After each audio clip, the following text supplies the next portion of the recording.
Hello mga mare, we're going to Korea! Let's go mga mare! Samahan niyo po ako sa aming journey. So, ari na nga ho, tayo ho'y sasakay na sa eroplano.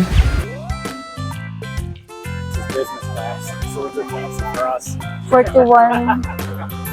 So, this is our first time to travel in Korea from Toronto, Canada. By the way, you have to fill out this yellow card, and since we have 14 hours flight, we have 2 free meals. I just forgot to take the video of the other one. And you will get unlimited drinks by Air Canada. O mga mare, natatanong ko na ang Korea. O Gangnam Style. So ito na yung tsura namin nung nag-landing kami sa Korea. Abay, mga haggard na mga mare.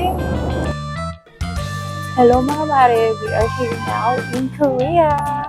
This is the Korean airport, Incheon Airport. Siyempre, ang first stop namin sa CR. Annyeonghaseyo. So kailangan namin dumaan sa immigration and approve until April 4. Pero syempre, 23 hours na po tayo din eh. So for now, we're going to look for our hotel. Tara ho, samahan nyo kaming maligaw. Abay, nakailang ikot na nga ho kami. Buti na lang mga mare, nakita namin yung mapa. Abay, nasa likod lang pala ho namin yung capsule. Let's go mga mare, at kami ho'y antok na. The hotel that we get is located inside the airport. Kaya okay na okay to mga So mare. let's go, mag-check-in na tayo. So tatanungin lang nila yung pangalan mo, hahanapin nila yung passport mo, and then yun, bibigay na nila yung card para ka mabuksan ang room mo. Grabe, ang ganda niya mga mare. At that first time ko nga, sige, pili, di pala alis sa taas. Tcharan! Maliit lang siya, kaya siya tinawag na capsule. May free drinks, tapos may chinelas din. And then, ayan, may hand soap. May shampoo, conditioner, at saka shower gel. May towel din. So, if you're going outside or going to Seoul, you're gonna come here in Aras.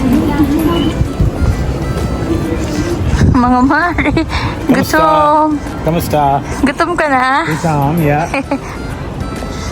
So for now, we're looking for a money changer. Over there. Oh, you see. You have a big eyes. Mga mare. At dahil nakapagpapalit na kami, pwede na kami kumain. So ito naman, sarap naman yung kain namin. Kaso lang bawal mag-video, kaya at dahil pagod na nga ako, ang mare nyo ay siya bukas uulay. Bye-bye!